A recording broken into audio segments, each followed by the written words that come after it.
எத்தனை பேர் அவரை தொடர்ந்து ஆராதிக்க ஆயத்தமாயிருக்கிறீர்கள்? இந்த ஜீவன் பிரியும் வரை அவர் ஒருவருக்கே எங்கள் ஆராதனை. எத்தனை பேரால சொல்ல முடியாதவரே, என் நாட்கள் முடியும் வரை, எங்கள் ஜீவன் பிரியும் வரை நாங்கள் உண்மையே ஆராதிப்போம். சேர்ந்தவர் நாமத்தை தொடர்ந்து உட்புதித்து பாட்டினால் அவரை மகிமைப்படுத்துவோம்.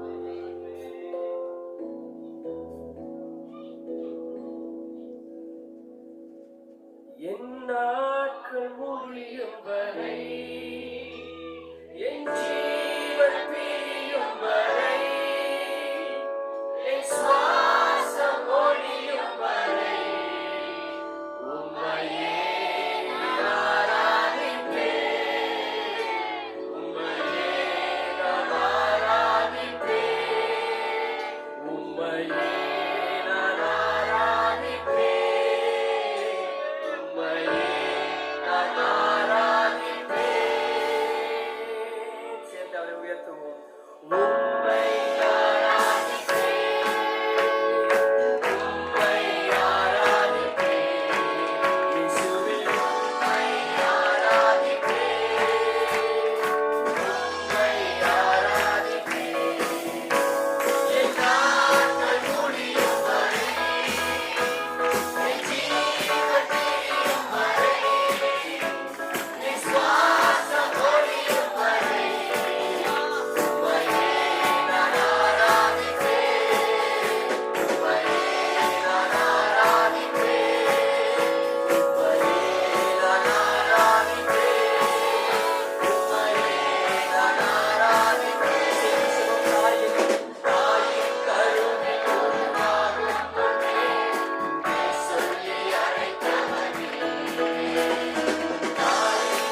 அமைதியாய் நடத்தி செல்கிறவரே, எங்களை மெதுவாய் ஆண்டவரே நடத்தி செல்கிறவரே, உமக்கு நன்றி செலுத்துகிறோம்.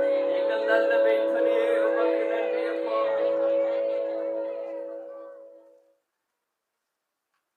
காலைவேளை கூட தேவன் நம்மோடு கூட இடைப்படுவாராக. இன்றைக்கு ஒரு நன்றி உள்ள ஒரு ஆராதனை செலுத்தும்படியாக தேவன் எனக்கு நாம் சபையாக சேர்ந்து தேவனுக்கு நன்றி செலுத்த வேண்டும். அவரிடத்துல பெற்றுக்கொண்ட நன்மைகளுக்காக, விடுதலைக்காக, சுகத்துக்காக, பலனுக்காக அவருக்கு நாம் நன்றி செலுத்த வேண்டும் என்ற ஒரு வார்த்தை மாத்திரம்தான் எனக்கு கொடுத்தாரு. அதோடு கூட சேர்த்து தேவன் ஒரு வாக்குத்தத்தமான ஒரு வார்த்தையை தேவன் தந்திருக்கிறார். எத்தனை பேருக்கு வாக்குத்தத்தமான வார்த்தைனா இஷ்டம்? நல்லவர். ஏசாயா 40வது அதிகாரம்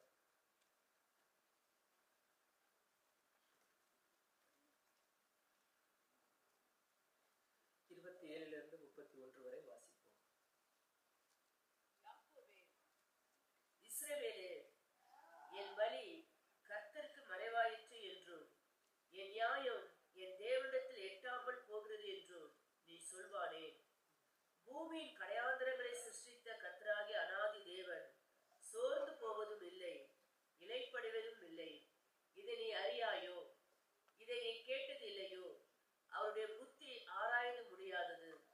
சோர்ந்து போகிறவனுக்கு அவர் பலன் கொடுத்து சத்துவம் இல்லாதவனுக்கு சத்துவத்தை பெருக பண்ணுகிறார். இளைஞர்கள் இலைப்படைந்து சோர்ந்து போவார்கள், வாலிபரும் இடறி விழுவார்கள். கர்த்தருக்கு காத்திருக்கிறவர்களோ முதுபலன் அடைந்து கழுகுகளைப் போல செட்டைகளை அடித்து எழுப்புவார்கள். அவர்கள் ஓடினாலும் இலைப்படையார்கள், நடந்தாலும் சோர்ந்து போவார்கள். ஆமென். இது நம்ம எல்லாருக்கும் நன்றாக தெரிந்த ஒரு வேத பகுதி, ஒரு வேத வசனம். பல முறை இது நமக்கு வாக்குத்தத்தமாக கூட வந்திருக்கலாம். இன்றைக்கு சபைக்காக தேவன் நமக்கு இந்த வார்த்தையை கொடுத்து அவர் கேட்டு அவர் உண்மை உள்ளவராக இருக்கிறார். ஆமென். எத்தனை பேர் இந்த வார்த்தையை உங்களுக்காக எடுத்துக்கொள்றீங்க? கர்த்தர் நல்லவர். 27வது வசனத்துல நம்ம பார்க்கிறோம். இன்னைக்கு நிறைய பேர் இந்த ஒரு மனநிலைமையோடு கூட ஒருவேளை சபைக்குள்ளாக அமர்ந்திருக்கலாம். இந்த வருஷமே முடிய போகுது. ஆண்டவர் என்னோடு பேசின வார்த்தைகள், அவர் என்னோடு பேசின காரியங்கள், என் வழி கர்த்தருக்கு மறைவாயிற்று என்றும் என் நியாயம் என் தேவனிடத்தில் எட்டாமல் போகிறது என்றும் நீ சொல்வானே. தேவன் உங்களை பார்த்து சொல்றாரு. நாம் ஆராதிக்கிற தேவன் அவர் எவ்வளவு பெரிய தேவன் என்றால், இந்த 40வது அதிகாரம் முதலிருந்து வாசித்து வந்தீங்கன்னா அதுல சொல்லப்பட்டிருக்க காரியம் எல்லாம் பார்த்தீங்கன்னா, தேவன் எவ்வளவு பெரியவர், அவர் எவ்வளவு மகிமை உள்ளவர், மகத்துவம் உள்ளவர், அவரால் கூடாத காரியம் ஒன்றுமே இல்லை, அவர் என்னென்ன காரியத்தெல்லாம் செய்ய முடியும்னு சொல்லி திரும்பி முதல்ல இருந்து வாசித்தாலும் நமக்கு நேரம் பத்தாது. நீங்க வீட்டுல போய் தியானித்து பாருங்க. அதுல தேவன் செய்யக்கூடிய காரியங்கள், அவரால் செய்யக்கூடாத காரியம் ஒன்றுமே இல்லை என்பது குறித்து பல காரியங்களை குறித்து இங்க சொல்லப்பட்டிருக்கிறதை இங்க பார்ப்போம். அவங்க எல்லாம் சொல்லிட்டு ஆண்டவர் கடைசியாக நமக்கு ஒரு வாக்குத்தத்தை இந்த இஸ்ரவேலுக்கும் யாக்கோபுக்கும் சொல்லும்படியாக தேவனுடைய வார்த்தை இங்க வருகிறது. பூமியின் கடையாந்திரங்களை சிருஷ்டித்த கர்த்தராகிய அநாதி தேவன் சோர்ந்து போவதில்லை. நான் நினைக்கிறேன் இங்க நிறைய பேர் சோர்ந்து போய் வந்திருக்கீங்களான்னு தெரியல. ஆவிலையும் சரி, ஆத்மாவிலும் சரி, உங்களுடைய சரீர பிரகாரமான காரியத்திலும் சரி சோர்ந்து போய் வந்திருக்கீங்கன்னு தெரியல. ஆனா ஆண்டவர் இந்த இவ்வளவு வல்லமையுள்ள தேவனாகிய நான் எப்படிப்பட்ட நிலம், அவர் என்ன வேணா சொல்லி, நான் சர்வ வல்லமை உள்ள தேவன், வேற ஏதாவது ஒரு வார்த்தையை சொல்லி இங்க பண்ணிருக்கலாம். ஆனா ஆண்டவர் மென்ஷன் பண்ணுகிற காரியம் பாருங்க, அவர் சோர்ந்து போவதில்லை. சகலத்தையும் அநாதி தேவனை எல்லாத்தையும் சிருஷ்டித்த நான் எப்படிப்பட்ட தேவன், நான் சோர்ந்து போவதும் இல்லை, இலைப்படைவதும் இல்லை. இதை நீ அறியாயோ? இதை நீ கேட்டதில்லையோ? அவருடைய புத்தி ஆராய்ந்து முடியாதது. சோர்ந்து போகிறவனுக்கு அவர் பலன் கொடுத்து சத்துவம் இல்லாதவனுக்கு சத்துவத்தை பெருக பண்ணுகிறவர் என்று நம்ம தொடர்ந்து வாசிக்கிறோம். அப்ப இந்த கால வேளையில நம்ம இங்க தியானிக்கும் பொழுது தேவன் நமக்கு கற்றுக் கொடுக்கிற ஒரு காரியம் அவர் மகா வல்லமை உள்ள தேவன், மகா பலன் உள்ள தேவன், அவரால் கூடாத காரியம் ஒன்று இல்லை. அவர் அப்படிப்பட்ட தேவன் அவர் செய்கிற காரியத்தை கூட அவர் சோர்ந்து போவதே இல்லை என்பதை குறித்து நம்ம இங்க பார்க்கிறோம். இந்த பூமியை, இந்த உலகத்தையே எல்லா அண்ட சராசத்தை சிருஷ்டித்த தேவன் அவர் சோர்ந்து போவதும் இல்லை, அவர் இலைப்படைவதும் இல்லை. அப்ப அவருடைய பிள்ளைகளா இருக்கிற நாமும் சோர்ந்து போவதற்கு அவர் விடுவதே இல்லை. ஆமேன் சொன்ன கொஞ்சம் 2 பேருக்கு ஆண்டவரே அப்படியே செய்யற. இன்னைக்கு நிறைய பேர் வார்த்தை தானே, இது வெறும் வசனம் தானே, நம்ம கேட்கிறோம் தானே, அது அவ்வளவுதான், அது கேட்டோன்னா ஓகே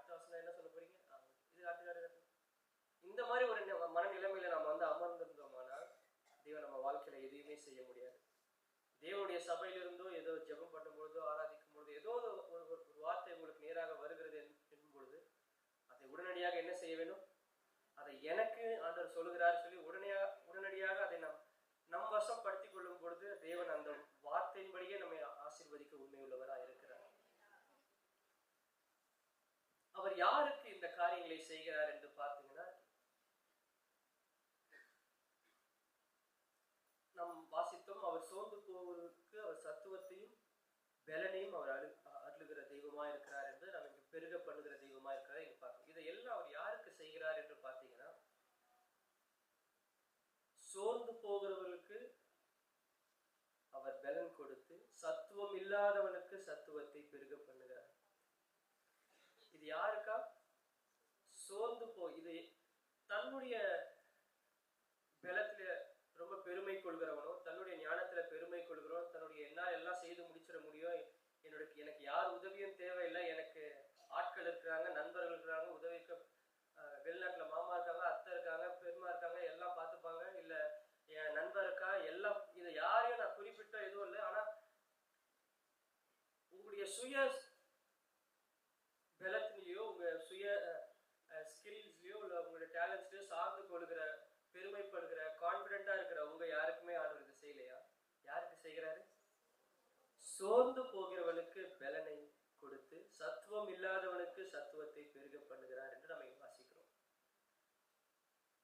அப்போ உங்களுடைய சொந்த ஞானத்துல சார்ந்து கொள்ளாதபடிக்கு உங்களுடைய சுய பலத்துல நீ உன்னை மேன்மை பாராட்டாமல் பெருமை பாராட்டாமல் தேவனுக்காக நீ காத்திருந்து, எப்படி நீ சோர்ந்து, ஆண்டவரே நான் உண்மையில நான் சோர்ந்து போனவன் தான், என் ஆவியில பலன் அற்றவன் தான் என்று எப்பொழுது நாம் நம்மை ஒத்துக்கொண்டு தேவனுடைய சமூகத்தில் நாம் அப்படியே அர்ப்பணிக்கிறோமோ அப்பொழுது தேவனுடைய பலன் தேவனுடைய சத்துவம் நம்மில் பூரணமாய் விளங்குகிறதா இருக்கிறது.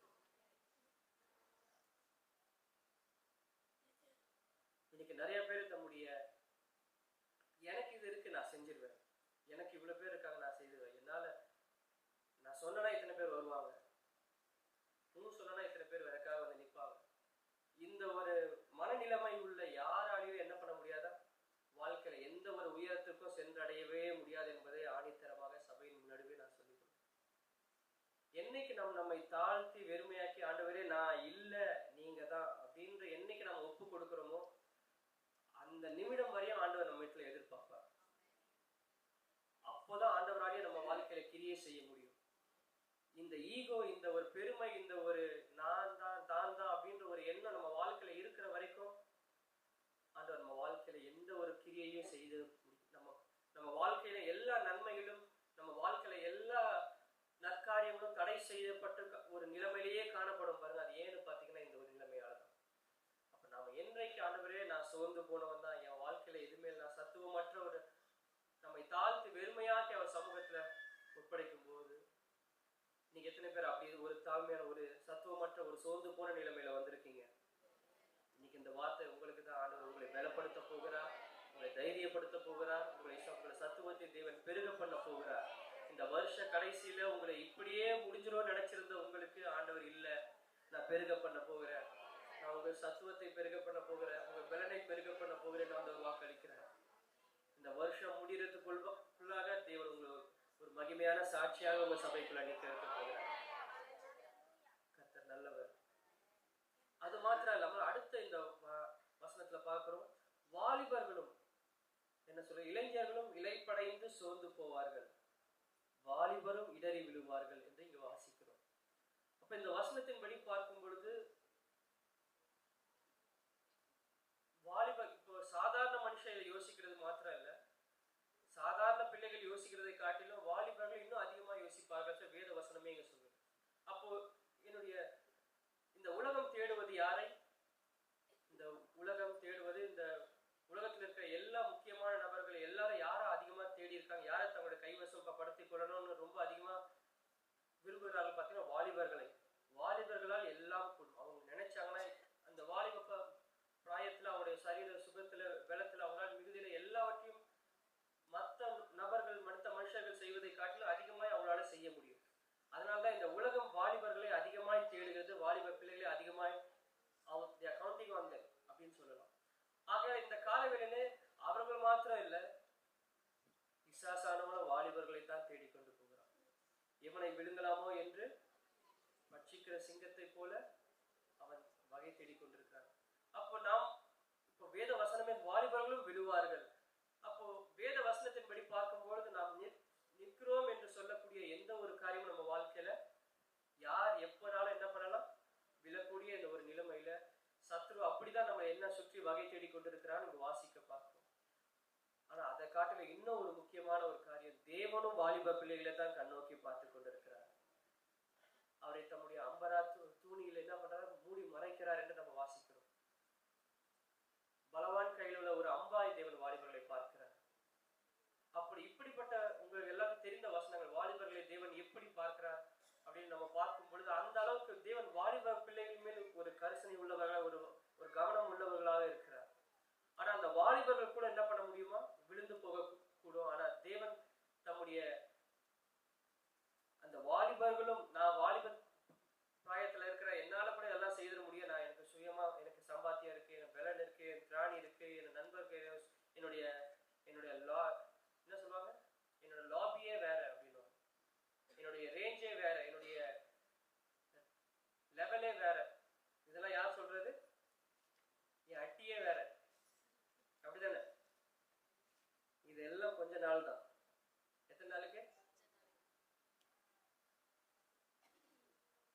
நம்முடைய ஆரம்ப இந்த உலகத்துல பிறந்த நாள் முதல் நாம் கண்களை மூடுகிற நாள் வரைக்கும் நம்மை சுகமாய் தங்க பண்ணக்கூடிய ஒரே தெய்வம் ஆண்டவராகிய இயேசு கிறிஸ்துவை பார்க்கிறோம். நம் அவர் மேல் நம் முழு நம்பிக்கையும் எல்லாத்தையும் வைத்து நாம் அவரை மாத்திரமே பின்பற்றி நாம் அவர் மேல் மாத்திரம் நாம் சார்ந்து கொண்டு வாழும் பொழுது தேவன் நம்மை பாதுகாக்க அவர் உண்மை உள்ளவராக இருக்கிறார். நம்முடைய சுயமோ சம்பாத்தியமோ நண்பர்களோ எந்த ஒரு உலகத்தின் காரியமோ நம்மை வழி விலகிதான் போக வைக்குமே தவிர தேவனிடத்துல கொண்டு வந்து நிற்க வைக்க முடியவே முடியாது. நான் விசுவாசிக்கிற ஆவியானவர் சபையில் பேசிக் கொண்டிருக்கிறார். எத்தனை பேர் விசுவாசிக்கிறீங்க?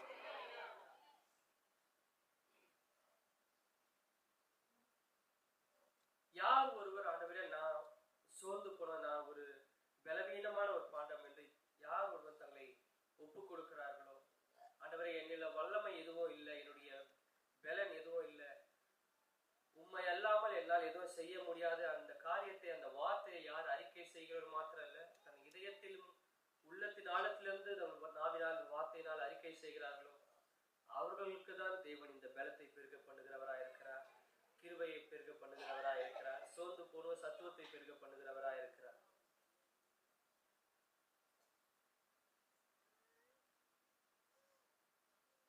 அடுத்ததாக இங்க பார்க்கிறோம்,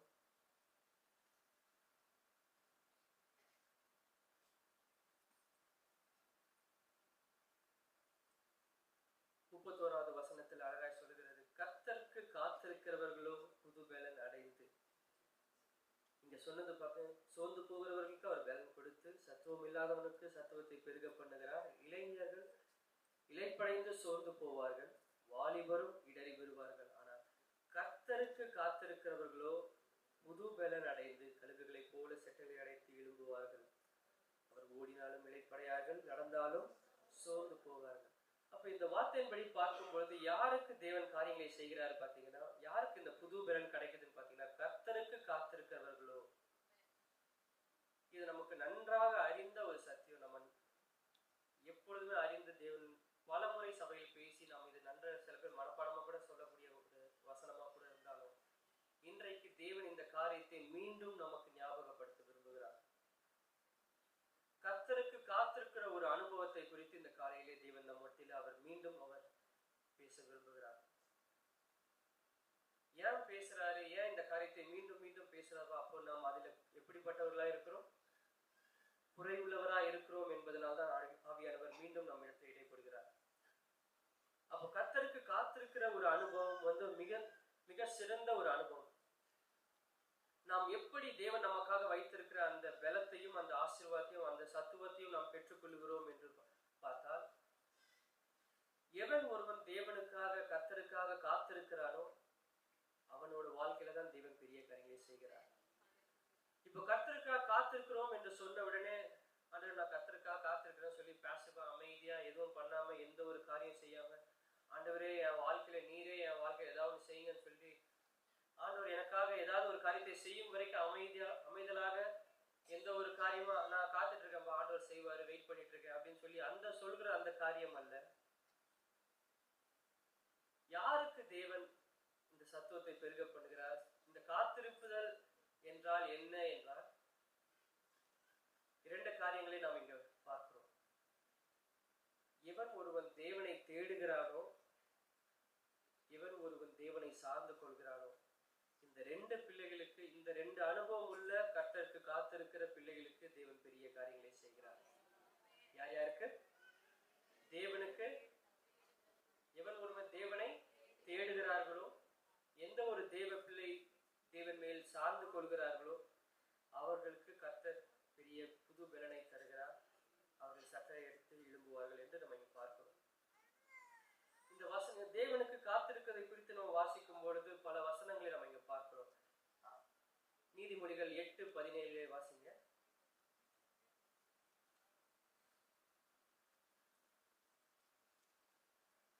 என்னை சிநேகிக்கிறவர்களை நான் சிநேகிக்கிறேன், அதிகாலையில் என்னை தேடுகிறவர்கள் என்னை கண்டடைவார்கள். என்னை சிநேகிக்கிறவர்களை நான் சிநேகிக்கிறேன், அதிகாலையிலே என்னை தேடுகிறவர்களே என்னை கண்டடைவார்கள். அப்போ தேவனை தேடுகிறது குறித்து தேவன் எவ்வளவு முக்கியத்துவம் கொடுக்கிறார் பாருங்க. நம்ம நினைச்ச நேரத்துல, நம்மால் கூடிய நேரத்துல நம்ம அவரை தேடுகிறது மாத்திரம் இல்லை, அது ஒரு அனுபவமாக இருந்தாலும் தேவன் எதிர்பார்க்கிறது என்னது? இது இல்லைன்னா ஆண்டவர்கள் சொல்லாமலே இருந்திருக்கிறான், என்னை தேடுங்கள் என்னை கண்டடைவீர்கள் சொல்லிட்டு முடிச்சிருக்கலாம். ஆனா அதிகாலையிலே என்னை தேடுகிறவர்கள் என்ன பண்ணுவாங்க? என்னை கண்டடைவார்கள். எத்தனை பேருக்கு அதிகாலையில் ஆண்டவரை தேடுகிற ஒரு அனுபவம் இருக்கு? வாஞ்சையார் எத்தனை பேருக்கு அதிகாலை ஆண்டவரை தேடணும் ஒரு ஆசை இருக்கு? அப்போ தேவனை நம்ம அதிக தேடுகிற ஒரு அனுபவம். இன்னொரு வசனம் கூட மத்தேயுல அழகா இருக்கும். முதலாவதாக தேவனுடைய நீதியையும் அவர் ராஜ்யத்தையும் என்ன பண்ணுங்க? ராஜ்யத்தையும் அவருடைய நீதியையும் தேடுங்கள், பின்பு இவைகள் எல்லாம் உங்களுக்கு என்ன பண்ணப்படும்? கூட கொடுக்கப்படும். இப்ப நம்ம தேட வேண்டிய இடத்துல தேடாதபடிக்கு, காத்திருக்க வேண்டிய இடத்துல காத்திராதபடிக்கு, மற்ற எல்லா காரியத்தையும் செய்து கொண்டிருக்கபடினால்தான் ஆண்டு நம்ம வாழ்க்கையில இன்னும் வர வேண்டிய நன்மைகள் இன்னும் வந்தடையாமல் இருக்கிறது. உபாகமம் 4வது அதிகாரம் 29 39 வாசிங்க. 31 வரை 3 வசனங்களை. Deuteronomy 4:29-30. அப்பொழுது அங்கே இருந்து உன் தேவனாகிய கர்த்தரை தேடுவாய், உன் முழு இருதயத்தோடும் உன் முழு ஆத்துமாவோடும் அவரை தேடும்போது அவரை கண்டடைவாய். நீ வியாகுலப்பட இவைகளையெல்லாம் உன்னை தொடர்ந்து பிடிக்கும் போது கடைசி நாட்களில் உன் தேவனாகிய கர்த்தரிடத்தில் திரும்பி அவர் சத்தத்திற்கு கீழ்ப்படிவாயானால், உன் தேவனாகிய கர்த்தர் இரக்கமுள்ள தேவனாய் இருக்கிறபடியால் அவர் உன்னை கைவிடவும் மாட்டார், உன்னை அழிக்கவும் மாட்டார், உன் பிதாக்களுக்கு தாம் ஆணையிட்டு கொடுத்த உடன்படிக்கையை மறக்கவும் மாட்டார். ஆமென். அந்த ஸ்டார்டிங் 2 வரி மட்டும் வாசிங்க. உன் தேவனாகிய கர்த்தர் இரக்கமுள்ள தேவனாய் இருக்கிறபடியால் அவர் உன்னை கைவிடவும் மாட்டார், உன்னை அழிக்கவும் மாட்டார். ஆரம்பத்துல அந்த வசனத்தோட துவக்கத்துல அப்பொழுது அங்கே இருந்து உன் தேவனாகிய கர்த்தரை தேடுவாய், உன் முழு இருதயத்தோடும் முழு ஆத்துமாவோடும் அவரை தேடும் போது. நாம் எப்படி அவரை தேட வேண்டும்? உன் முழு இதயத்தோடும் உன் முழு ஆத்மாவோடும் நீ அவரை தேடுவாயானால், உன் பிதாக்களுக்கு சொன்னது போல உன்னை அவர் என்ன பண்ண மாட்டாரா? கைவிடவே மாட்டார் என்று இந்த வசனம் முடிகிறது. அப்ப நாம் தேவனை தேடும் பொழுது, அதிகாலையில் தேடும்போது, சில பேர் அதிகாலையில் தேடுவாங்க, ஆனா ஒரு காரணத்துக்கு, சும்மா ஒரு பேருக்காக நாங்களும் வந்து உட்காடுறோம் அப்படின்ற மாதிரி. முழு இதயத்தோடு முழு ஆத்மாவோடு அவரை நாம் தேடும் பொழுது அவரை கண்டடைவோம். அப்பொழுது தேவன் நம்மளை கைவிடவே மாட்டார், நம்ம குடும்பத்தை கைவிட மாட்டார், நம்ம கையிட்டு செய்கிற காரியத்தை கைவிட மாட்டார், நம்முடைய வாழ்க்கை காரியத்தை கைவிட மாட்டார், நம்முடைய படிப்பை கைவிட மாட்டார், நம்முடைய வேலை காரியங்களை கைவிட மாட்டார். இது எல்லாம் எங்க ஆரம்பம்? எவன் ஒருவன் தேவனை தேடுகிற அனுபவம் உள்ளவனுக்கு அவனை தான் ஆசையும் ஆசீர்வாதத்தையும் தேவன் வைத்திருக்கிறார். தேவனை தேடாத பிள்ளைகளுக்கு அதிகாலையிலோ எந்த ஒரு நேரத்தில் தேவனை தேடுகிற அனுபவமே இல்லாத பிள்ளைகளுக்கு நாம் கையிட்டு செய்கிற எந்த காரியத்திலும் ஒரு ஆசீர்வாதம் வரும் என்பதை கொஞ்சம் கூட நம்ம என்ன பண்ணக்கூடாது. உலக பிரகமான எல்லா காரியத்தையும் செஞ்சுட்டு நான் ஆண்டவரையும் கொஞ்சம் கொஞ்சம் வந்து தேடுகிறேன் அப்படின்றது ஆண்டவர் விருப்பம் அடைகிற தெய்வம் அல்லவே அல்ல. நாம் தேவனுக்கு முதல் இடத்துல கொடுப்பதை குறித்து முன்பாக வசனத்தில் நம்ம வாசித்தோம். அதிகாலையிலே தேடுகிறவன் என்னை என்ன பண்ணுவான்? கண்டடைவான். அப்ப முழு பலத்தோட, முழு ஆத்மாவோட, முழு நம்பிக்கையோடு கூட அவர் என்ன பண்ணுமா? தேட வேண்டும் சொல்லி நம்ம இங்க வாசித்தோம். ஒன்று நாளாகமம் 28:9 வாசிங்க. 1 நாளாகமம் 28:9.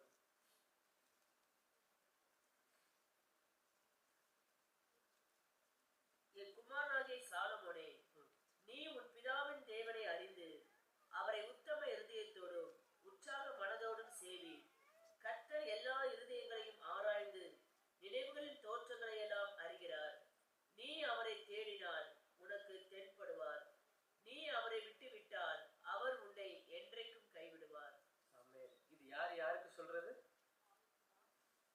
யாருக்கு சொல்றது? தாவீது தம்முடைய குமாரனாகிய சாலமோனுக்கு சொல்றார். தாவீது யாரு? எல்லாருக்குமே தெரியும். எல்லா வாழ்க்கையில எல்லா ஏற்ற தாழ்வுகளையும், ஆஸ்திரையும், அந்தஸ்தையும், பெரிய எல்லா விதமான நன்மைகளையும், தாழ்மையான காரியங்களும் வாழ்க்கையில அவனுக்கு தெரியும். உயர்த்தி வைத்த நிலைமையும் அவனுக்கு தெரியும். எல்லா நிலைமைகளையும் பார்த்த தாவீது தம்முடைய குமாரனுக்கு சொல்லுகிற ஒரு அறிவுரை என்னது? வாசிங்க.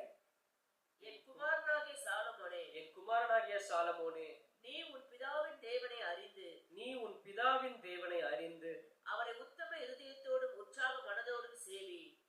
அவரை உத்தம இதயத்தோடும் உற்சாக மனதோடும் நீ சேவி. அப்போ சாலமோனுக்கு தாவீது கொடுக்கிற ஒரு அட்வைஸ் என்னன்னு பாத்தீங்கன்னா, நீ உன்னோட முற்பிதாக்களுடைய தெய்வத்தை என்ன பண்ணு? உத்தம இதயத்தோடும் உற்சாகமுள்ள ஒரு மனதோடு நீ அவரை என்ன பண்ணு? சேவி. நீ செய்கிற காரியத்துல ஒரு உற்சாகத்தோடு நீ செய்.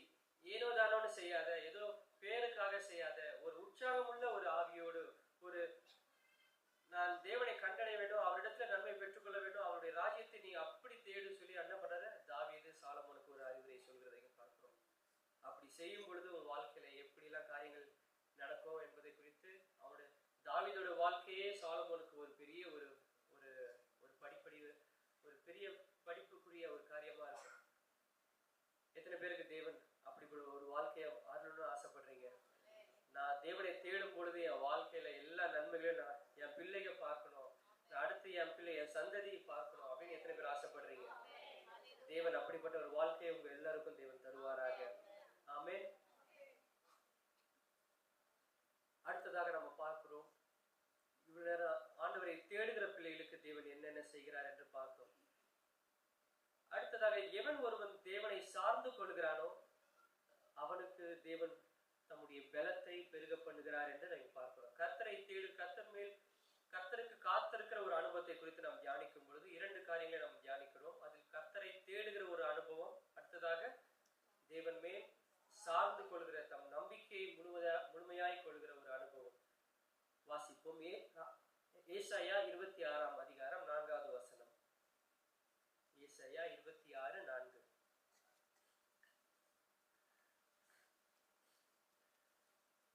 கர்த்தரை என்றென்றைக்கும் நம்புங்கள். கர்த்தராகிய யெகோவா நித்திய கன்மலையாய் இருக்கிறார்.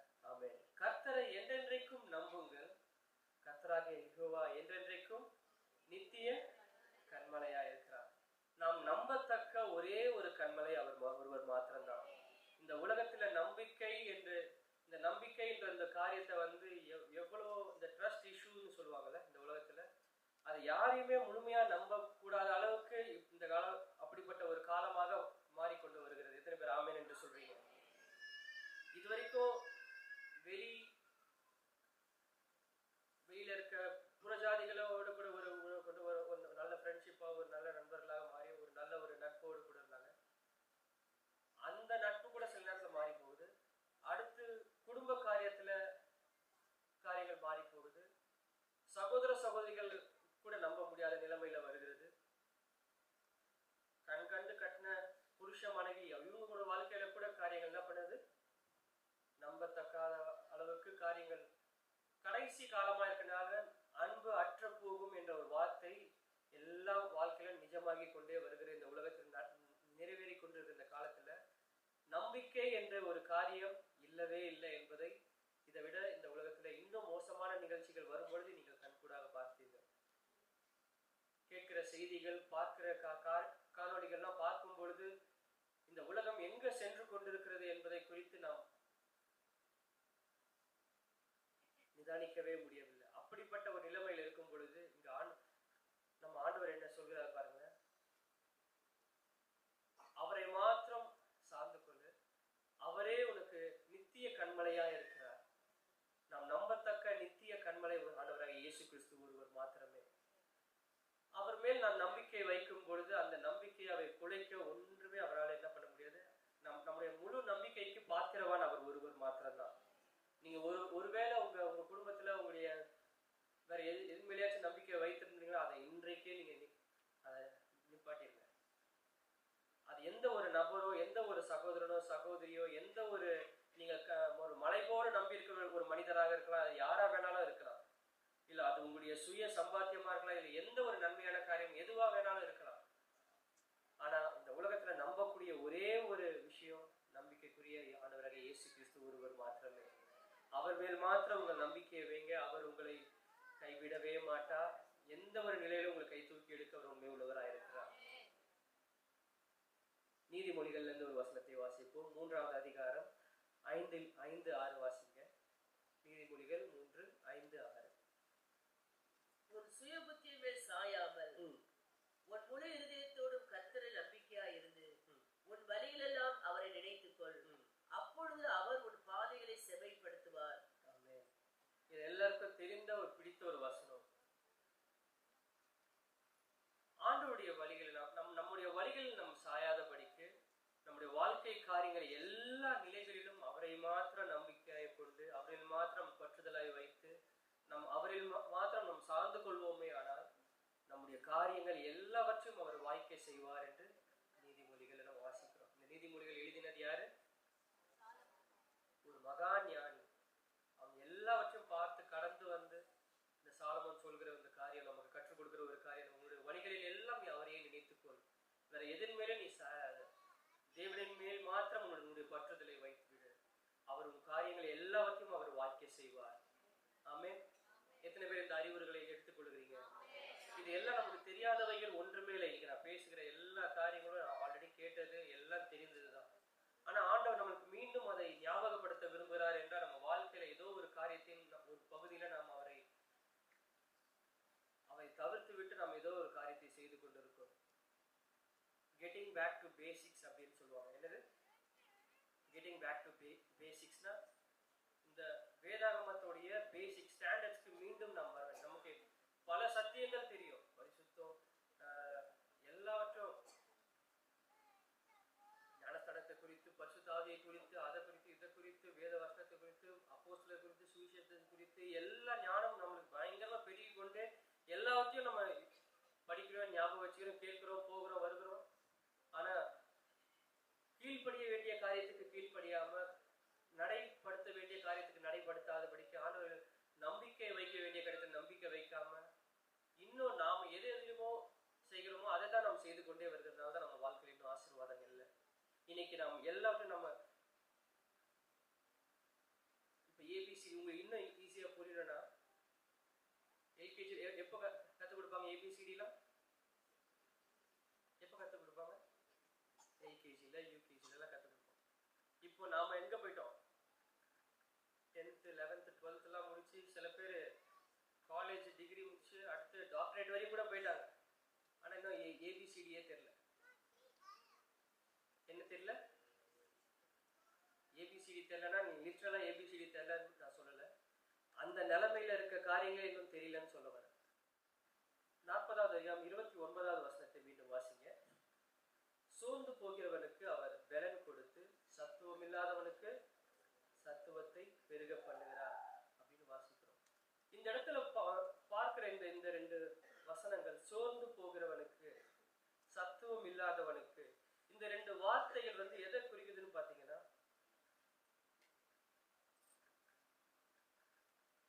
பலன் இருக்கு, ஆனா அது எப்படிப்பட்ட பலன்? அது குன்றி போனதான ஒரு காரியமா இருக்கு. failure through loss of inherent strength. நம்ம நிலைமை நாம இன்னும் சாதித்திருக்க வேண்டும், ஆனா நம்ம இன்னும் நம்முடைய பலன் குன்றி போனதாய் காணப்படுகிறதுனால நம்மால் எழும்பி செய்யக்கூடிய செய்யக்கூடாத காரியத்தை நாம் சோர்ந்து போகிற ஒரு நிலைமையில இருக்கிறோம், சத்துவம் இல்லாத ஒரு நிலை. அப்போ பெலன் வந்து குன்றி போன ஒரு நிலைமையை இங்க காண்பிக்கிறது. இந்த ரெண்டு வார்த்தைகளும் அதை குறிக்கிறது என்பதை இங்க பார்க்கிறோம். ஆனால் இந்த 30வது வசனத்துல இளைஞர்கள் இளைப்படைந்து சோர்ந்து போவார்கள், அது எந்த ஒரு காரியத்தை ஒரு காட்டுகிறது என்று பார்க்கும் பொழுது, இளைஞர்கள் இளைப்படைந்து சோர்ந்து போவார்கள், வாலிபரும் இடறி விழுவார்கள் என்று சொல்லும் பொழுது, ஒரு வாழ்க்கையில எல்லாவற்றையும் ஒரு எக்ஸாஸ்டான ஒரு நிலைமை, எல்லாவற்றையும் நாம் பயிற்சி பார்த்து அதை ஒரு ட்ரை பண்ணி அதுல சக்சஸ் ஆகாதபடிக்கு சோர்ந்து போன ஒரு மனநிலைமையில வருகிற ஒரு அந்த காரியத்தை இங்க நம்ம ஒரு வேரி அப்படின்னுவாங்க. வீக் அண்ட் ஃபெயிண்ட்னா ஒரு ஏதோ ஒரு பலன் குன்றி போன நிலைமையை குறித்து நம்ம பார்க்கிறோம். ஆனா வேரின்ற அந்த வார்த்தைக்கு சோர்ந்து போகிற இந்த வாலிபரும் இலைப்படைந்து அப்படின்ற அந்த வார்த்தைக்கு, இந்த இலைப்படைந்து ஒரு வார்த்தைக்கு வந்து எல்லாமே முயற்சி செய்து எதுவுமே சாதிக்க முடியாம, எதுவுமே நமக்கு கை கூடாதபடிக்கு நம் வாழ்க்கையில எக்ஸாஸ்டான ஒரு நிலைமை, இதுக்கு மேல எதையுமே செய்யறதுக்கு எனக்கு இல்லை, ஒரு அந்த நிலைமைக்கு வருகிற ஒரு காரியம், அது வாழ்க்கையின் ஒரு ஹார்ட்னஸை காட்டுது. நம்ம வாழ்க்கையில எவ்வளவுதான் ஒரு பேதுரு என்ன பண்ணாரு, வாழ்க்கையில ஒரு எக்ஸாஸ்டான ஒரு நிலைமையில இருந்தாரு, எவ்வளவுதான் அவர் தன்னுடைய வலையை மீண்டுமாக போட்டு எவ்வளவுதான் அவர் தன்னுடைய சரீர உழைப்பை கொடுத்தாலும் அதுல இருந்து ஒரு நன்மையை ஒரு ஆசீர்வாதத்தை பார்க்கக்கூடாத ஒரு நிலைமை. அப்படிப்பட்ட பிள்ளைகளுக்கு தேவன் என்ன சொல்கிறாரு, இந்த வசனங்களை அவர் ஆசீர்வாதமாக அவர் கொடுக்கிறதை இங்க பார்க்கிறோம். கடைசியாக ஒரே ஒரு காரியத்தை மாத்திரம் தியானித்துட்டு நாம் ஜெபிக்க போகிறோம், ஆராதிக்க போகிறோம். தேவன் நம்ம வாழ்க்கையில பெரிய காரியங்களை செய்ய போகிறார். இன்னைக்கு நான் ரொம்ப பெரிய ஒரு சத்தியத்தை நான் சொல்லல, ஆல்ரெடி எல்லாருக்கும் தெரிந்த ஒரு காரியத்தை ஞாபகப்படுத்தும்படியாக சொல்கிறேன். இந்த கடைசி வசனத்தை வாசிக்கும் பொழுது 31வது வசனத்துல ஒரு வித்தியாசமான ஒரு ட்விஸ்ட் இங்க இருக்கிறதை இங்க பார்க்கிறோம். கர்த்தருக்கு காத்திருக்கிறவர்களோ புது பலன் அடைந்து கழுகுகளைப் போல செட்டைகளை அடித்து எழும்புவார்கள், அவர்கள் ஓடினாலும் இளைப்படையார்கள், நடந்தாலும் சோர்வடையார்கள். இந்த ஆர்டர் கரெக்டா இருக்கா? நீங்க பார்க்கும் பொழுது எத்தனை பேர் என்னோட கூட இருக்கீங்க? 1 2 ஆமென். ஒரு கரங்களை உயர்த்தி ஒரு அல்லேலூயா சொல்லுவோமா? எல்லாரும் முடிச்சுதான் இருக்கீங்க. சரி, நம்ம வாசித்த இந்த காரியத்துல இந்த ஆர்டர் எப்படி இருக்குன்னு பாருங்க. கர்த்தருக்கு காத்திருக்கிறவர்களோ புது பலன் அடைந்து கழுகுகளைப் போல செட்டைகளை அடித்து எழும்புவார்கள், அவர்கள் ஓடினாலும் இளைப்படையார்கள், நடந்தாலும் சோர்ந்து போவார்கள். ஆக்சுவலா பாத்தீங்கன்னா நம்ம ஃபர்ஸ்ட் எப்போ நம்ம இது பண்ணுவோம், முதல்ல இங்க ஒரு ஆர்டரே வேற மாதிரி இருக்கிறத இங்க பார்க்கணும். என்ன சொல்றாங்க, முதலாவது சட்டையில் அடித்து எழும்புவார்களாம், அப்பொழுது ஓடுவார்களாம், அதுக்கப்புறம் நடப்பார்களாம். நாம இப்போ ஒரு ஃபிளைட் எப்படி டேக் ஆஃப் ஆகுது, ஸ்லோவா போயிட்டு அதுக்கப்புறம் கொஞ்சம் ஃபாஸ்டா போயிட்டு அப்புறம் தான் டேக் ஆஃப் ஆகுது. ஆனா ஆண்டவர் நம்ம கொடுத்துருக்க பலன் பாருங்களா, அது எப்படி முதலாவதாக நம்மளை எடுத்து தூக்கிட்டு மேல போயிடுவார், அதுக்கப்புறம் அதுல ஓட செய்கிறார், அப்புறம் நடக்க செய்கிறார். இந்த அனுபவங்கள் எதை குறிக்கிறது என்பதை மாத்திரம் நம்ம தியானித்துட்டு நம்ம முடிக்க போகிறோம். முதல்ல நம்ம பார்க்கிறோம் என்னது, தேவன் நம்மளை சட்டையில் அடித்து எழும்ப செய்கிறார் என்று நம்ம இங்க பார்த்தோம். எபேசியர் 2வது அதிகாரம் 6வது வசனத்தை வாசிங்க. இந்த சட்டையில் அடித்து எழும்புகிற இந்த காரியத்தை தேவன் எதோடு கூட ஒப்பிடுகிறார் என்று நம்ம இங்க பார்க்கிறோம். கிறிஸ்து இயேசுவுக்குள் அவர் நம்மிடத்தில் வைத்த தயவினாலே தம்முடைய கிருபையின் மகா மேன்மையான ஐஸ்வரியத்தை வருங்காலங்களில் விளங்க செய்வதற்காக கிறிஸ்து இயேசுவுக்குள் நம்மை அவரோடு கூட எழுப்பி உன்னதங்களிலே அவரோடு கூட உட்காரவும் செய்தார். அவரோடு கூட எழுப்பி உன்னதங்களில் அவரோடு கூட உட்கார செய்தார். இது ஒரு சாதாரண உலகத்தின்படியான ஒரு ஆசீர்வாதம் மாத்திரம் இல்ல. நீங்க இந்த உலகத்துல ஒரு பெரிய நிலைமையில ஒரு சட்டையில் அடித்து எழும்ப செய்வார், அது மாத்திரம் இல்ல, எல்லாரும் பார்ப்பாங்க, நன்மையான காரியங்கள் கண்டிப்பாக நிகழும். அது மாத்திரம் இல்ல, கிறிஸ்து இயேசுவுக்குள் நம்மளை உன்னதங்களில் நம்ம என்ன பண்ணுவாரா, எழுப்புவாரா, உன்னதங்களில் அவரோடு கூட எழுப்பி அவரோடு கூட அமர செய்வாரா. இன்னைக்கு ஆண்டவர் நமக்கு கொடுக்கிற ஒரு முக்கியமான ஒரு ஆசீர்வாதம், இந்த உலகத்தின்படி இருக்க ஆசீர்வாதத்தை காட்டிலும் நம்ம இன்னைக்கு கண்ணை மூடினா கூட நமக்கு இருக்க ஒரு பெரிய ஆசீர்வாதம் என்ன, கிறிஸ்துவோடு கூட உன்னதங்களில நம்மளை உட்கார செய்கிற தேவனை தான் நம்ம ஆராதித்து எழும்ப பண்ணுகிற ஒரு காரியம் அந்த ஒரு நிகழ்ச்சி. கிறிஸ்துவோடு கூட நம்மை அவரோடு கூட உன்னதங்களில நித்தியமாக ஒரு சந்தோஷத்துக்குள்ளாக நம்மளை வைத்து அவர் நம்மை சந்தோஷப்படுத்த விரும்புகிற ஒரு தெய்வமா இருக்கிறார். அது மாத்திரமல்ல, அடுத்ததாக நம்ம பார்க்கும் போது ஓடுகிற ஒரு அனுபவத்தை குறித்து நம்ம வாசிக்கிறோம். எபிரேயர் 12:1.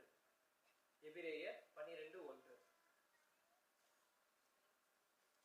ஆகையால் மேகம் போன்ற இத்தனை திரளான சாட்சிகள் நம்மை சூழ்ந்து கொண்டிருக்க, பாரமான யாவற்றையும் நம்மை சுற்றி நெருங்கி நிற்கிற பாவத்தையும் தள்ளிவிட்டு விசுவாசத்தை துவக்குகிறவரும் முடிக்கிறவருமாய் இருக்கிற இயேசுவை நோக்கி விசுவாசத்தை துவக்குகிறவரும் முடிக்கிறவருமாய் இருக்கிற இயேசுவை நோக்கி நமக்கு நியமித்திருக்கிற இந்த ஓட்டத்தில் பொறுமையோடே ஓடக்கடவும். தேவன் நம்மை உன்னதங்களில் அவரை எழுப்புகிறவர் மாத்திரமல்ல, அவர் நமக்கு வைத்திருக்கிற இந்த விசுவாச ஓட்டத்தில பொறுமையோடு ஓடும்படியாக தேவன் நம்மளை அழைக்கிறார். அவசரப்பட்டு எல்லா காரியத்தையும் செய்து முடிக்கல. வாழ்க்கையில காரியங்கள் தாமதிக்கும் பொழுதோ, இல்லை நம்ம எதிர்பார்க்காத நேரத்தில் வாழ்க்கையில் நன்மைகள் நிகழும் பொழுதோ, எந்த ஒரு காரியம் எந்த ஒரு சூழ்நிலையா இருந்தாலும் சரி, உனக்கு கொடுக்கப்பட்ட ஓட்டத்தில் நீ என்ன பண்ண? அவசரப்படாதப்பா, பொறுமையோடு கூட ஓடும்படியாக தேவன் விரும்புகிறார். எத்தனை பேர் உங்களுக்கு கொடுக்கப்பட்ட ஓட்டத்தில் பொறுமையாக ஓடி அந்த உங்களுக்காக வைத்திருக்கிற அந்த ஜீவ கிரீடத்தை பெற்றுக்கொள்ள ஆசைப்படுறீங்க? இன்னைக்கு இதே ஒரு 10 கோடி ஒரு நிலத்தை உனக்கு ஒரு வீட்டோட சேர்ந்து உனக்கு கொடுப்பேன்னு சொன்னா சந்தோஷமா ஒரு அழலியா வரும். பார்த்தீங்களா, கரங்களை கூட தட்டுவாங்க சில பேர். ஆனா உனக்கு கொடுத்துருக்க ஓட்டத்துல நீ நிம்மதி பொறுமையோட ஓடுப்பா, ஆண்டவர் உனக்கு ஒரு பெரிய நித்திய கிரீடத்தை வச்சிருக்காரு சொன்னா, ஆமால கைத்தட்டெல்லாம் பயங்கரமா இருக்கும். அப்ப நம்முடைய ஆசீர்வாதம் எங்க, நம்முடைய கண்கள் எங்க நம்ம வாஞ்சி எங்க இருக்குது பாரு. நம்ம எழும்ப பண்ணுகிறவரும் அவர்தான், நம்ம ஓட செய்கிறவரும் அவர்தான், நம்மை நடக்க செய்கிறவரும் அவர்தான். ஆண்டவர் எங்க நம்மை நடக்க செய்கிறார் என்று பார்ப்போமா? கொலோசியர் 2வது அதிகாரம் 6வது வசனத்தையும் வாசிங்க.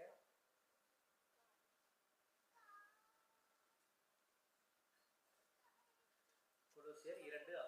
ஆகையால் நீங்கள் கர்த்தராகிய கிறிஸ்து இயேசுவை ஏற்றுக்கொண்டபடியே அவருக்குள் வேர் கொண்டவர்களாகவும் அவர் மேல் கட்டப்பட்டவர்களாகவும் அவருக்குள் நடந்து கொண்டு நீங்கள் போதிக்கப்பட்டபடியே விசுவாசத்தில் உறுதிப்பட்டு ஸ்தோத்திரத்தோடு கூட அதிலே பெருகுவீர்களாக.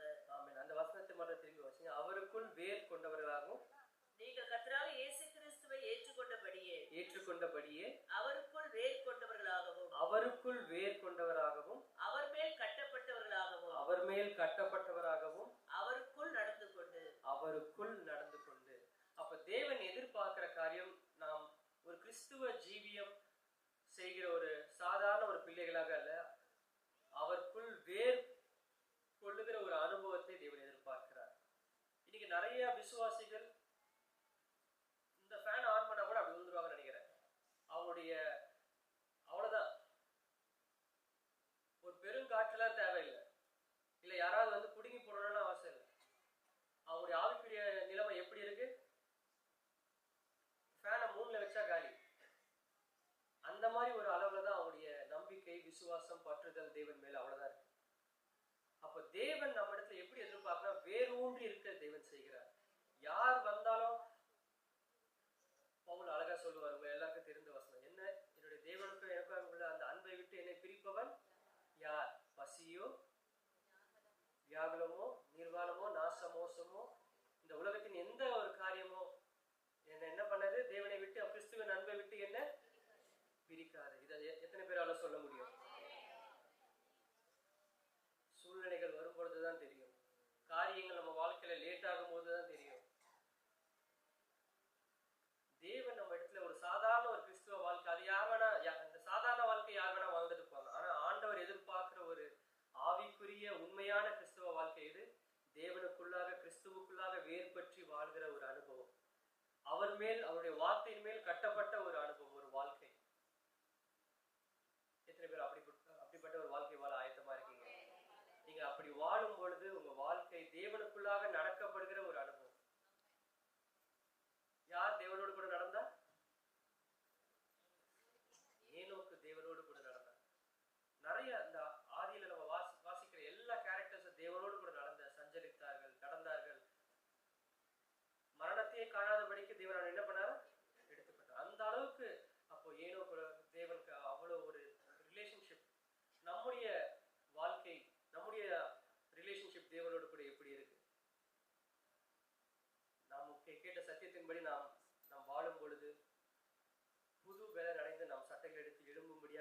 செய்வார். நம்மளை ஓடும்படியாகவும் செய்வார். நம்ம அவருடைய சத்தியத்தில் நடக்கும்படியாக தேவன் செய்வார். ஆமென். எத்தனை பேர் அவரை ஆராதிக்க ஆயத்தமா இருக்கீங்க? இப்பொழுதுதான் தேவன் நம்ம சொல்றார், சோர்ந்து போகிறவனுக்கு அவர் பலன் கொடுத்து சத்துவமில்லாதவனுக்கு அவர் சத்துவத்தை பெருக பண்ணுகிறார். இளைஞர்கள் இளைப்படைந்து சோர்ந்து போவார்கள், வாலிபரும் இடறி விழுவார்கள். ஆனால் கர்த்தருக்கு காத்திருக்கிறவர்களோ புது பலன் அடைந்து கழுகுகளைப் போல சட்டைகளை அடித்து எழும்புவார்கள். அவர்கள் ஓடினாலும் இளைப்படையார்கள், நடந்தாலும் சோர்வடையார்கள். எல்லோரும் எழுந்திருப்போம். தேவனை நாம் ஆராதித்து அவர் நாமத்தை மகிமைப்படுத்துவோம். செலுத்துகிறோம். இயேசுவே உமக்கு நன்றி அப்பா, உமக்கு நன்றி அப்பா, உமக்கு நன்றி அப்பா. கிருபை உள்ளவரே உமக்கு நன்றி, உமக்கு நன்றி, உமக்கு நன்றி செலுத்துகிறோம், உமக்கு நன்றி செலுத்துகிறோம், உமக்கு நன்றி செலுத்துகிறோம். வாய்களை விரிவாய் தரங்க, சொல்லுங்க பார்க்கலாம். இயேசுவே கேளுங்க, அப்படிப்பட்ட கிருபைகளை கேளுங்க. ஆண்டவரே, நீர் எங்களுக்கு விரும்புகிற அந்த வேர் பற்றின ஒரு அனுபவம், ஆண்டவரே உண்மையில் கட்டப்பட்ட ஒரு ஜீவியம், உமக்குள்ளாக நாட்டப்பட்ட ஒரு ஜீவியம், உம்மோடு கூட நடக்கிற ஒரு ஜீவியம் எனக்கு தாங்க ராஜா. அதனால் ஆண்டவரே நான் நன்மைகளை பெற்றுக்கொள்ள எனக்கு உதவி செய்யுங்க. ஆண்டவரே உமக்கு ஸ்தோத்திரம், உமக்கு ஸ்தோத்திரம், உமக்கு ஸ்தோத்திரம், உமக்கு ஸ்தோத்திரம். இயேசுவே உமக்கு நன்றி செலுத்துகிறோம், உமக்கு நன்றி செலுத்துகிறோம். இயேசுவே உமக்கு நன்றி செலுத்துகிறோம் அப்பா, உமக்கு நன்றி செலுத்துகிறோம், உமக்கு நன்றி செலுத்துகிறோம். இயேசுவின் ரத்தம் ஜெயம், இயேசுவின் ரத்தம் ஜெயம். இயேசுவே உமக்கு நன்றி அப்பா, உமக்கு நன்றி அப்பா, உமக்கு நன்றி அப்பா. இயேசுவே உமக்கு நன்றி ராஜா, உமக்கு நன்றி ராஜா. ஒரு அருமையான ஒரு பாடல் ஒன்று இருக்கு. கர்த்தருக்கு காத்திருந்து கழுகு போல் பலனடைந்து செட்டைகளை அடித்து உயிரை எழும்பிடுவாய், புது பலன் அடைந்திடுவாய், நீ புது பலன் அடைந்திடுவாய்.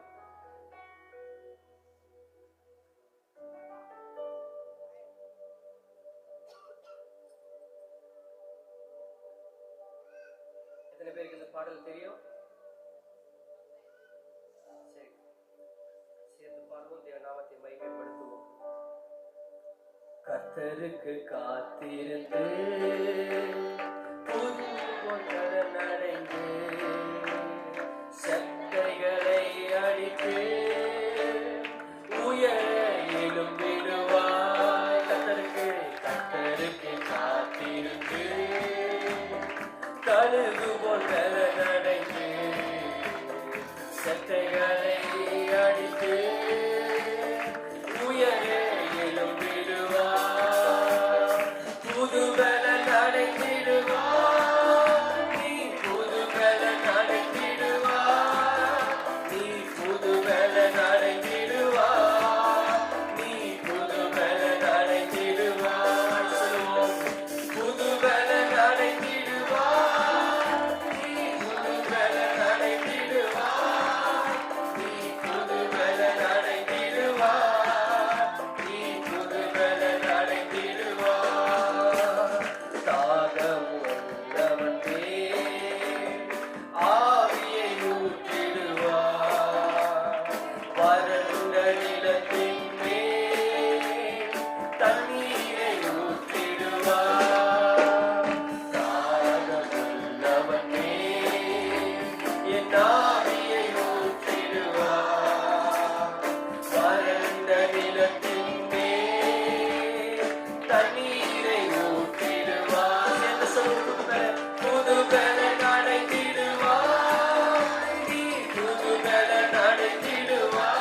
சத்தியத்தால் தகர்ப்பாய், சிலுவையை சுமந்திடுவாய், நீ ஜெய கொடி ஏற்றிடுவாய். சாத்தானின் கோட்டைகளை சத்தியத்தால் தகர்ப்பாய், சிலுவையை சுமந்திடுவாய், நீ ஜெய கொடி ஏற்றிடுவாய். புதுபலன் அடைந்திடுவாய், நீ புதுபலன் அடைந்திடுவாய், புதுபலன் அடைந்திடுவாய், நீ புதுபலன் அடைந்திடுவாய், புதுபலன் அடைந்திடுவாய், நீ புதுபலன் அடைந்திடுவாய், நீ புதுபலன் அடைந்திடுவாய், நீ புதுபலன் அடைந்திடுவாய். கர்த்தரின் பலனடையும் பாக்கியம் பெற்றிடுவோம், பலத்தின் மேல் பலனடைந்து சீயோனுக்கு வருவார்.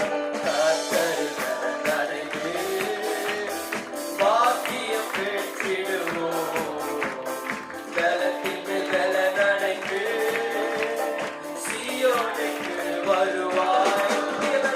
புது பலன் அடைந்திடும். விசுவாசத்தோடு பாடுகிற ஒவ்வொரு பிள்ளைகளையும் தேவன் புதிய பலத்தினால, உன்னத பலத்தினால என்னை கட்டுகிறவராய் இருக்கிறார். சேர்ந்து நாமத்தை உயர்த்துவோம். ஆமென். புது பலனோ, புது பலன் அடைந்திடுவாய், நீ புது பலன் அடைந்திடுவாய், நீ புது பலன் அடைந்திடுவாய், நீ புது பலன் அடைந்திடுவாய். ஓ, புது பலன் அடைந்திடுவாய், நீ புது பலன் அடைந்திடுவாய், நீ புது பலன் அடைந்திடுவாய், நீ புது பலன் அடைந்திடுவாய். கர்த்தருக்கு காத்திரு, கர்த்தருக்கு கழுகுபோல் பலன் அடைந்து சட்டைகளை அடித்து உயரே எழுப்பிடுவார். விசுவாசத்தோடு பாடும். கர்த்தர் காத்திருந்து நீ இயேசுவே சட்டைகளை அடித்து நீ உயரே எழுப்பிடுவார். புது பலன் அடைந்திடுவாய், நீ புது பலன் அடைந்திடுவாய், நீ புது பலன் அடைந்திடுவாய், நீ புது பலன் அடைந்திடுவாய். ஆமென், ஆமென். புது பலன் அடைந்திடுவாய், நீ புது பலன் அடைந்திடுவாய், நீ புது பலன் அடைந்திடுவாய், நீ புது பலன் அடைந்திடுவாய். இந்த ஒரு விசை சொல்லுவோம்.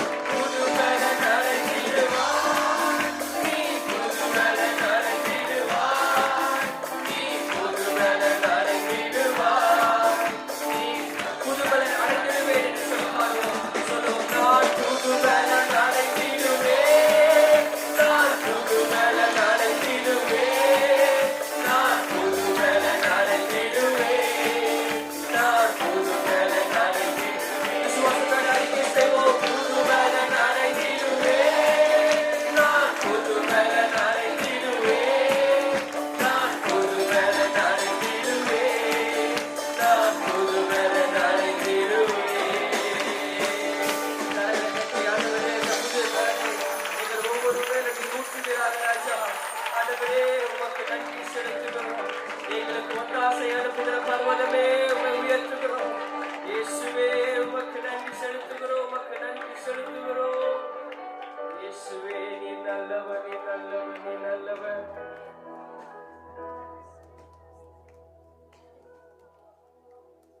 இங்கு உண்மையாய் வாஞ்சிக்கிற ஒவ்வொரு பிள்ளைகளுக்கும் தேவன் தம்முடைய ஆவியை அவர் ஊற்ற உண்மை உள்ளவராய் இருக்கிறார். நாம் காத்திருந்து தேவனுடைய சமூகத்திலே நன்மையானத காரியை பெற்றுக்கொள்ளப் போகிறோம். இதுவரையும் கண்டிருந்த நன்மைகளை காட்டிலும் இனியும் பெரிய பெரிய காரியங்களை தேவன் வாழ்க்கையை செய்ய போகிறார். எத்தனை பேர் அந்த ஒத்தாசை ஆண்டவரே எனக்கு அனுப்புங்க ராஜா.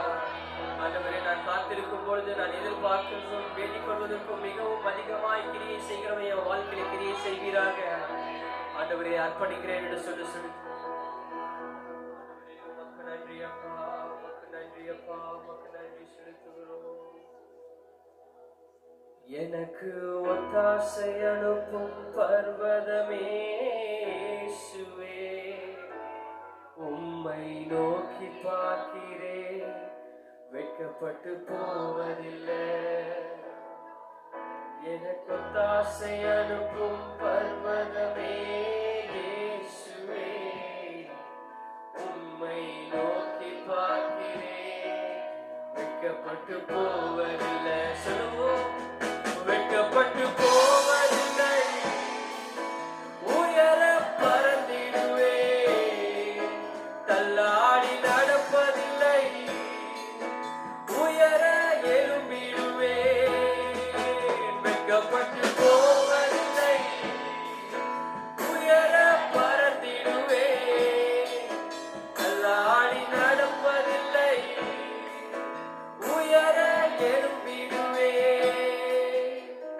எனக்கு ஒத்தாசை அனுப்பும் பர்வதமே இயேசுவே, உம்மை நோக்கி பார்க்கிறேன், வெட்கப்பட்டு போவதில்லை. எனக்கு ஒத்தாசை அனுப்பும் பர்வதமே இயேசுவே, உம்மை நோக்கி பார்க்கிறேன், வெட்கப்பட்டு போவதில்லை.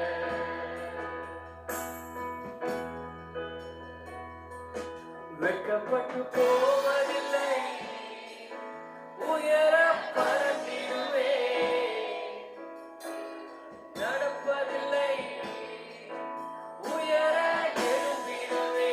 வெட்கப்பட்டு வெட்கப்பட்டு போவதில்லை, உயர பறந்திடுவே, தள்ளாடி நடப்பதில்லை, உயர எழும்பிடுவே. எனக்கு ஒத்தாசை அனுப்பும் பர்வதமே இயேசுவே, உம்மை நோக்கி பார்க்கிறேன், வெட்கப்பட்டு போவதில்லை. சேர்ந்து பாடுவோம். எனக்கு ஒத்தாசை அனுப்பும் பர்வதமே இயேசுவே, உம்மை நோக்கி பார்க்கிறேன், வெட்கப்பட்டு போவதில்லை, உம்மை நோக்கி பார்க்கிறேன், வெட்கப்பட்டு போவதில்லை, உம்மை நோக்கி பார்க்கிறேன், வெட்கப்பட்டு போவதில்லை. வெட்கப்பட்டு வெட்கப்பட்டு போவதில்லை, உயர பறந்திடுவே, துள்ளாடி நடப்பதில்லை, உயர எழும்பிடுவே. வெட்கப்பட்டு போவதில்லை, உயர பறந்திடுவே, தள்ளாடி நடப்பதில்லை, உயர எழும்பிடுவே.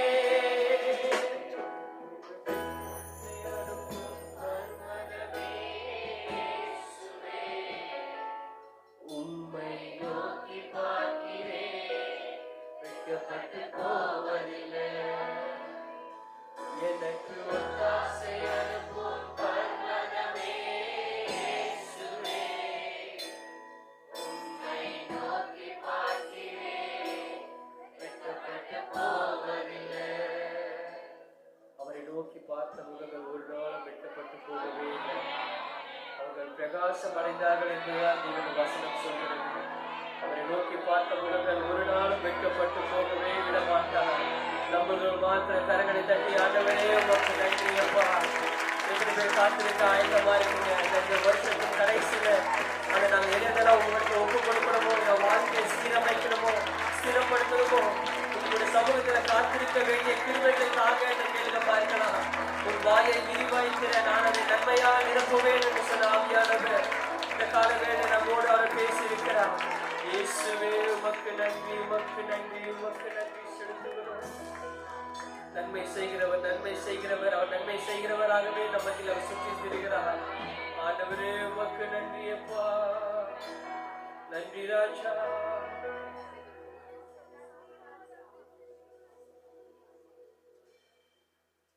காத்திரு நீ காத்திரு, பொறுத்திரு கொஞ்சம் பொறுத்திரு, அவனை நம்பிக்கை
ஆண்டவரே உமக்கு நன்றி அப்பா. உம்மை துதிக்கிறோம். விசுவாசத்தோடு கரங்களை தட்டி நன்றி சொல்லுங்க, நன்றி சொல்லுங்க, நன்றி சொல்லுங்க, நன்றி சொல்ல, நன்றி சொல்ல. எல்லா தடைகளையும் ஆண்டவர் உடைக்கிறவரா இருக்கிறார். அவருடைய நன்மைக்கு ஏதுவாக என்னுடைய ஆண்டவரை நான் பெற்றுக்கொள்ள வேண்டிய நன்மைக்கு விரோதமாக கிரியை செய்கிற எல்லா பொல்லாத கிரியைகளை இயேசுவின் நாமத்தில் நாங்கள் சபையாய் நாங்கள் உடைக்கிறோம்ப்பா. ஆண்டவரே, இந்த சபைக்கு வர வேண்டிய நன்மைகளை தருவீராக. எங்கள் விசுவாச குடும்பங்களுக்கு தர வேண்டிய நன்மைகளை நாங்கள் பெற்றுக்கொள்ள உதவி செய்வீராக. ஜெபிக்க ஜெபிக்க ஜெபிக்க பார்க்கலாம். ஆண்டவரே, எல்லா வித தடைகளை உடைக்கிறாச்சா. ஆண்டவரே, நாங்கள் ஒப்புக் கொடுக்கிறோம், ஒப்புக் கொடுக்கிறோம். எங்கள் பிள்ளைகள் வாழ்க்கையில ஒப்புக் கொடுக்கிறோம். நீர் மாத்திர எங்கள் மூலமாய் மகிமைப்படுவீராக. உடைய சமூகம் மாத்திர விளக்கும்படியாக செய்வீராஜா. இயேசுவே உமக்கு நன்றி செலுத்துகிறோம், உமக்கு நன்றி செலுத்துகிறோம். இயேசுவின் ரத்தம் ஜெயம், இயேசுவின் ரத்தம் ஜெயம். கர்த்தர் நம்ம கேட்ட சத்தியத்தின்படியே தேவன் நம்ம வாழ்க்கையில நம்ம வேண்டிய கிருபைகளையும் இறக்கையும் ஞானத்தையும் நிதானத்தையும் வேண்டிய ஆலோசனையும் தேவன் அதிகமாய் தந்து நம்மை வழிநடத்துவாராக. அவருக்காக காத்திருக்கிற ஒரு அனுபவத்தை தந்து நம்மளை புதுபலம் தந்து நம்மளை சட்டங்களை அடித்து எழுப்பும்படியாக தேவன் நம்ம அனைவரையும் செய்ய போவதபடியாக இந்த கடைசி இந்த வரப்போகிற ஆண்டு முடிவிற்குள்ளாக தேவன் நம் அனைவரையும் ஒரு சாட்சியாக நிறுத்த வைக்க போவதபடியாக விசுவாசத்தோடு கரங்களை கட்டி தேவனுக்கு நன்றி என்று சொல்லுங்க பார்க்கலாம். குடும்பமாக ஒரே குடும்பமாக நாம் உங்களுக்கு நன்றி செலுத்துகிறோம்ப்பா. ஒரே குடும்பமாக நாம் உங்களுக்கு நன்றி செலுத்துகிறோம். இது மகிமைப்பட போவதற்காக நன்றி செலுத்துகிறோம். இன்னும் மகிமைப்பட போவதற்காக நன்றி செலுத்துகிறோம். இயேசுவே உமக்கு நன்றி, உமக்கு நன்றி, உமக்கு நன்றி. நீர் மாத்திரம் எங்கள் மூலமாய் மகிமைப்படுகிறாங்க. எல்லா துதிகன மகிமை ஒருவருக்கே செலுத்துகிறோம். இப்ப இயேசுவின் மூலம் செபிக்கிறோம். எங்கள் ஜீவனுள்ள நல்ல பிதாவை சேர்ந்து செல்வோம். ஆமென்.